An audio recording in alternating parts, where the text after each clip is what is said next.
DCB മീഡിയയുടെ പുതിയൊരു വീഡിയോയിലേക്ക് സ്വാഗതം. ഇന്ന് ഫെബ്രുവരി 5 വ്യാഴം. ഇന്നും തുടർന്നു വരുന്ന ദിവസങ്ങളിലും നിങ്ങൾ അറിഞ്ഞിരിക്കേണ്ട പ്രധാനപ്പെട്ട വാർത്താ അപ്ഡേറ്റുകളാണ് ഷെയർ ചെയ്യുന്നത്. ചാനൽ ആദ്യമായി കാണുന്നവർ സബ്സ്ക്രൈബ് ചെയ്യുക. വീഡിയോ ഇഷ്ടമായാൽ ലൈക്ക് ചെയ്യുക. ഫേസ്ബുക്കിൽ കാണുന്നവർ പേജ് ഫോളോ കൂടി ചെയ്യുക. ആദ്യത്തെ അറിയിപ്പ്, വോട്ടർ പട്ടികയിലെ പൊരുത്തക്കേടുകൾ പരിഹരിക്കുന്നതിനായുള്ള തീവ്ര പരിഷ്കരണ നടപടികൾ അവസാന ഘട്ടത്തിലേക്ക് എത്തിയിരിക്കുകയാണ്. നടപടികൾ ലഘൂകരിക്കുന്നതിൻ്റെ ഭാഗമായി 3ാം ഘട്ട ഹിയറിംഗ് ഒഴിവാക്കി പട്ടിക പുതുക്കൽ പൂർത്തിയാക്കാൻ തിരഞ്ഞെടുപ്പ് കമ്മീഷൻ പുതിയ നിർദ്ദേശം നൽകിയിട്ടുണ്ട്.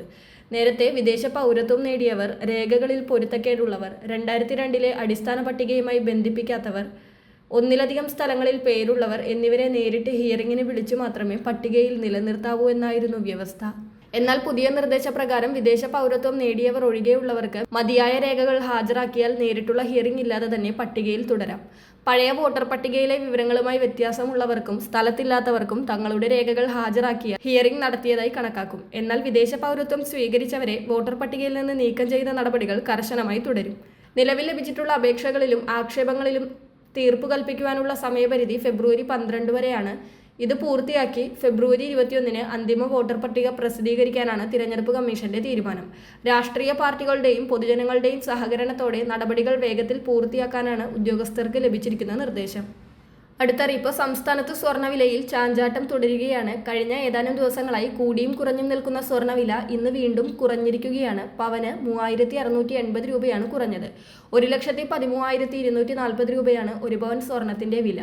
ഗ്രാമിന് ആനുപാതികമായി 460 രൂപയാണ് കുറഞ്ഞത്. 14,155 രൂപയാണ് 1 ഗ്രാം സ്വർണത്തിന്റെ ഇന്നത്തെ വില.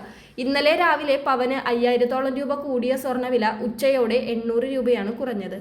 അടുത്തറിയിപ്പ്, 2.5 കോടി ആധാർ നമ്പറുകൾ UIDAI പ്രവർത്തനരഹിതമാക്കിയിരിക്കുകയാണ്. ദുരുപയോഗം തടയുന്നതിനായി മരിച്ചവരുടെ ആധാർ നമ്പറുകളാണ് പ്രവർത്തനരഹിതമാക്കിയതെന്ന് കേന്ദ്ര സർക്കാർ പാർലമെന്റിൽ അറിയിച്ചു. ആധാർ ഡാറ്റാബേസിന്റെ തുടർച്ചയായ കൃത്യതയും സമഗ്രതയും നിലനിർത്തുന്നതിനുള്ള രാജ്യവ്യാപകമായ ശുദ്ധീകരണ പ്രക്രിയയുടെ ഭാഗമായി unique identification authority of India 2.5 കോടിയിലധികം ആളുകളുടെ ആധാർ നമ്പറുകൾ പ്രവർത്തനരഹിതമാക്കിയെന്നും മരിച്ചവരുടെ ആധാർ നമ്പറുകളാണ് പ്രവർത്തനരഹിതമാക്കിയതെന്നും ഇലക്ട്രോണിക്സ് IT വകുപ്പുകളുടെ സഹമന്ത്രി ജിതിൻ പ്രസാദ് ലോക്സഭയിൽ പറഞ്ഞു.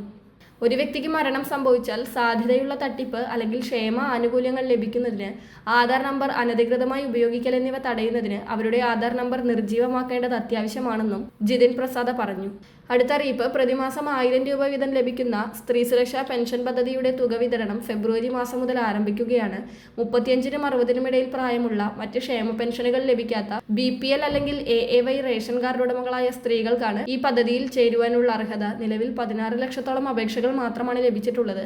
അർഹരായവർക്ക് ഇപ്പോഴും അപേക്ഷിക്കാം. സർക്കാർ ജോലിയുള്ളവർ, പൊതുമേഖലാ സ്ഥാപനങ്ങളിൽ ജോലി ചെയ്യുന്നവർ അല്ലെങ്കിൽ മറ്റ് ക്ഷേമ പെൻഷനുകൾ കൈപ്പറ്റുന്നവർ എന്നിവർക്ക് പദ്ധതിയിൽ ചേരാൻ സാധിക്കില്ല.